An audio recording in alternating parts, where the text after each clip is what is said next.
আমার ৭ মাসের খাবারটা ছিল খুবই স্পেশাল। তবে রমজানের আগের দিনই হচ্ছে ডেটটা করেছিলাম। আসলে সুন্দর একটা সময়ই হচ্ছে আমার ৭ মাসে এটা পড়েছে। তো অনেকে আছে ৯ মাসে খায়, বাট আমি ৭ মাসে খেয়েছি। তো কি খেয়েছি, কি করেছি সকাল থেকে রাত অবধি এই নিয়ে থাকছে আজকের এই ভিডিও। শুরু হবার আগে আমি প্রথমেই বলে নিচ্ছি আমার ভয়েসটাকে ইগনোর করবেন। যদিও আমার ভয়েসটা একটু সবসময় মোটা থাকে, বাট এখন ঠান্ডা লাগার কারণে আরো হচ্ছে একটু মোটা হয়ে গেছে। হ্যালো এভরিওয়ান, আসসালামু আলাইকুম। আশা করছি সবাই ভালো আছেন। প্রায় অনেকদিন পরে একটা ব্লগ দিচ্ছি সারাদিনে। আমি দেখতে পেয়েছেন সকালে ঘুম থেকে উঠেছি। আসলে সকাল না, ৮টাই বাজে। তো ৮টা বাজে আমি ঘুম থেকে ওঠার পরে আম্মু হচ্ছে আমাকে ডাক দিয়েছে। ফ্রিজ থেকে আগে ফার্স্টে মাংসটা বের করেছে। তারপরে এই তো ঘুম থেকে উঠে ফ্রেশ না হয়ে হচ্ছে নানুর কাছে চলে আসলাম। তো এটা হচ্ছে প্রত্যেক দিনের কাজ। ৮টার সময় মানে খাবার ১ ঘন্টা বা আধা ঘন্টা আগে হচ্ছে ইনসুলেন্স দিতে হয় নানুকে, ডায়াবেটিক্স বাড়ার কারণে। সো যাই হোক, নানুর জন্য সবাই দোয়া করবেন যেন উনি তাড়াতাড়ি সুস্থ হয়ে যায়। আসলে অনেক বেশি বেড়ে গিয়েছিল। সো যাই হোক, আমি ডাক্তারিটা করে ফেলেছি সকালবেলা উঠেই। তো তারপরে এই তো ফ্রেশ হতে চলে গিয়েছি।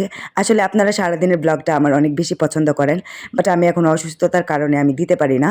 তো আমি ট্রাই করি যে একটা করে দেই, কিন্তু ওই সময়টা হয়ে ওঠে না। আসলে শারীরিকভাবে সব দিকে অসুস্থ থাকি, তার জন্য দেওয়া হয় না। তো এই তো আমি গটো করে ফ্রেশ হয়ে নিচ্ছি। ওইদিকে আমার হাজবেন্ড ঘুমাচ্ছে। আসলে বাপের বাড়িতে আসলে সব মেয়েরাই কেমন যেন একটু জমিদার হয়ে যায়। এখন বাজতেছে 10টা, তো আমি আবারও 1 ঘন্টা ঘুমিয়ে গিয়েছিলাম। যাই হোক, কি বলবো আর শ্বশুরবাড়ির কথা। নিজের বাপ মার মতো আসলে কোনো মা বাপই হয় না। আসলে শাশুড়িরা সবসময় অন্যরকম থাকে। সো যাই হোক, এত কথা বলে কোনো লাভ নাই। এই তো আমি আমার কাজ করতেছি, যদিও আমার কাজ হচ্ছে টুকটাক। আর এই টুকটাক কাজগুলি আপনারা অনেক বেশি পছন্দ করেন। আমার আহামরি এত কিছু কাজ নাই, তবে আজকে অনেক বেশি কাজ করেছি, মানে অন্য দিনের তুলনায়। সো এই তো ফার্স্টে আমি বিছনাটা গুছিয়ে নিয়েছি। তো আমি আমার কাজ করতেছি, ওইদিকে আমার হাজব্যান্ড হচ্ছে ফ্রেশ হচ্ছে। তো এই তো ঝাড়ু দিচ্ছি, কোনো দিন ঝাড়ু দিই না। তো আজকে ব্লগের মাধ্যমে ব্লগ করবো দেখা সকাল থেকে সুন্দর করার জন্য শুধু এই ঝাড়ু টাড়ু দেওয়া আর কি।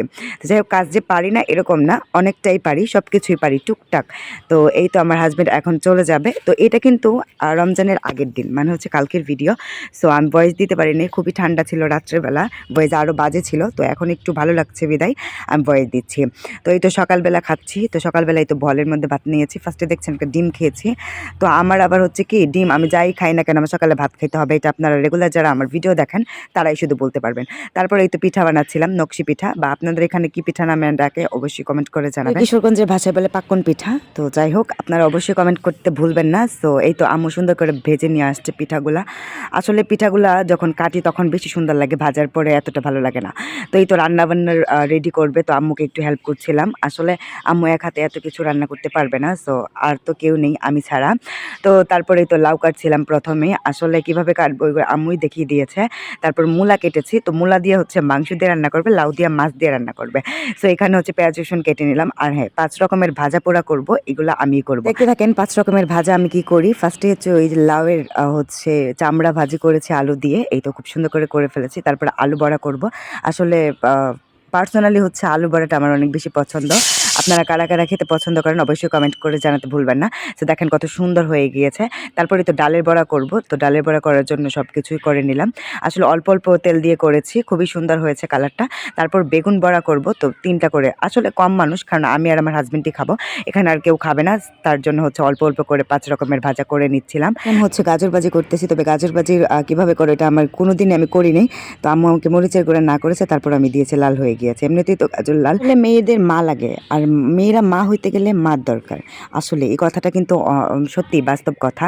তো যাই হোক, এই বিষয়ে অন্য আরেকদিন কথা বলবো। তো এই তো আমি সুন্দর করে রেডি হয়ে গিয়েছি, যদিও কালা মানুষ, এত সাজলে সুন্দর লাগতো না। তারপর কালা মানুষ কালা একটা শাড়ি পরেছে গেছি, দেখেন কত সুন্দর করে আম্মু সাজিয়েছে। আমি রেডি হইতে 5 রকমের ভাজা, মুরগি পোড়া, আর হচ্ছে পোলাও ভাত, সালাদ। খাবারে ছিল আমার আর আমার হাজবেন্ডের জন্য এইগুলাই। তো তারপর ওই যে পাশাপাশি তরকারি ছিল অনেক পদের। তো যাই হোক, খুব মজা করে খাচ্ছিলাম। আপনারা জানেন আমি খাইতে একটু বেশি পছন্দ করি। আলহামদুলিল্লাহ যে মানে খুব সুন্দর করেই সব কিছু হয়েছে, যদিও অন্যরকম হয়তো পারতো, বাট হয়নি। তো যাক, মনের কথা মনেই থাকুক, এত কিছু বলার দরকার নেই। আসলে আপনাদের 3 মিনিটের ভিডিওতে আমরা যা বলি যা দেখাই তাই দেখেন। আসলে বাস্তব জীবনে সবারই হচ্ছে সব কিছু থাকে, ওইগুলা কেউ বলে কেউ বলে না। সো যাই হোক, এই তো সন্ধ্যার দিকে আবার হচ্ছে আমি গোসল করে নিয়েছি, তার জন্যই মূলত ঠান্ডাটা লেগেছে আরও বেশি। সন্ধ্যার দিকে আবার কলা আবার আঙুর খেয়েছিলাম, যদি আঙুর খাওয়া নিষেধ, নানুর জুড়ে একটা খেয়েছিলাম আর কি। সো একটু রেস্ট করেছি, রেস্ট করার পরে তো নামাজ পড়বো। আজকে প্রথম হচ্ছে তারাবি, ইনশাল্লাহ আমি যেন সবগুলো নামাজ পড়তে পারি। অবশ্যই সবাই আমার জন্য দোয়া করবেন। সব কিছুই আল্লাহর দেওয়া, অসুস্থতাও আল্লাহর দেওয়া, আবার ঠিকও করে দেবেন উনি। যাক, আমরা সবাই খেয়ে নিয়েছি, নানু, আমি, আম্মু। এখানে হচ্ছে আমার হাজব্যান্ড আর বাবা খাচ্ছে। তো তাদের থেকে এদিকে হচ্ছে আমি নলা খাচ্ছিলাম। এটা আমার প্রতিনিয়তই তারা দুজনের মাঝখানে বসে আমি খাই। এই ছিল আজকের ভিডিও। তো কেমন লেগেছে অবশ্যই কমেন্ট বক্সে জানাবেন আর আমাদের পেজটাকে একটু ফলো করে দেবেন। আসসালামু আলাইকুম, টাটা।